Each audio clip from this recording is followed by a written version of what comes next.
Okay. Ladies and gentlemen, Mr. Brian Trenchard-Smith, exploitation wizard.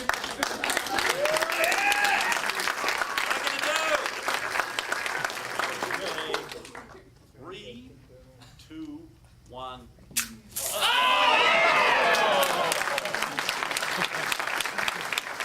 I'm so glad that Mark hit people where they were receptive, and now I think is really the absolutely best time for this movie to hit the world and to hit a generation like all of you.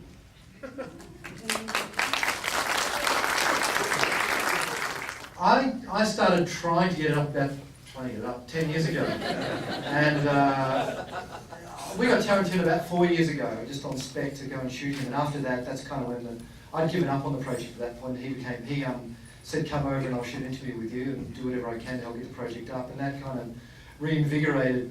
I just thought after that we would have no problem to get it up, and then it took us 4 years to find the funding and ultimately get it made. So yeah, about 10 years.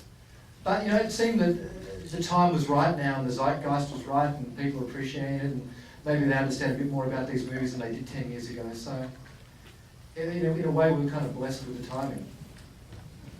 So Mark, you edited that too?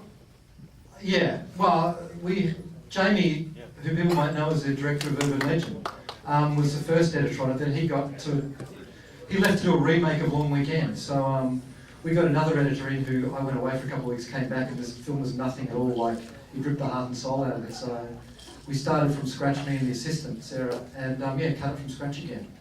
So it was a big, we had about, I think we worked out we had 50 hours of archival film material. 150 hours of archival film material, 150 hours of interview material, and then 50 hours of incidental material. So cutting down from 350 hours to 100 minutes was quite an undertaking. And you know, it was a really big push-pull thing between how much information do we give people before we cut to the funny stories. So hopefully we got the balance right, I hope. You showed a bit of Wolf Creek. What are some other modern Australian cinema that you're really proud of or like currently? Look, you know, we kind of end on this great note that a genre cinema is back in Australia. I don't think that's true, to tell you the truth. The truth of the matter is we had Wolf Creek, which is a huge hit, and we haven't had a success after that. All the other films, Rogue was going to be the Great White Hope, and that made only $1 million in Australia. I think it went straight to DVD here, possibly. No, it was out for 3 days. Right. You know, that was going to be the one that was really going to take genre filmmaking in Australia to the next level, and it didn't connect. And at the moment, our genre films consist of low-budget horror films that are no different to our low-budget kitchen sink dramas. So, you know, we actually do need someone like a Russell Crowe, or heaven forbid Russell Crowe, or one of those actors who actually has got some power in Australia and can get a budget up in Australia to want to make this kind of film, to get it back on track. But I think it's quite healthy worldwide, and I think you're seeing a fantastic fest, an indication of young people who have a fascination for genre, making intriguingly twisted tales in various substratas of genre, and I think these are going to hit the audiences that they're aimed at very well, and I'm quite encouraged.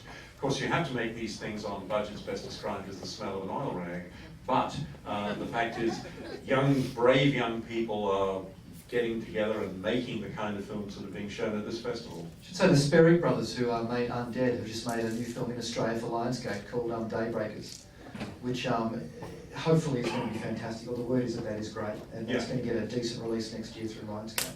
Yeah, but it does help to have Ethan Hawke and Willem Dafoe in it. Casting does, has a great impact in a very crowded marketplace, very noisy, crowded marketplace. How do you make your film stand up above the crowd?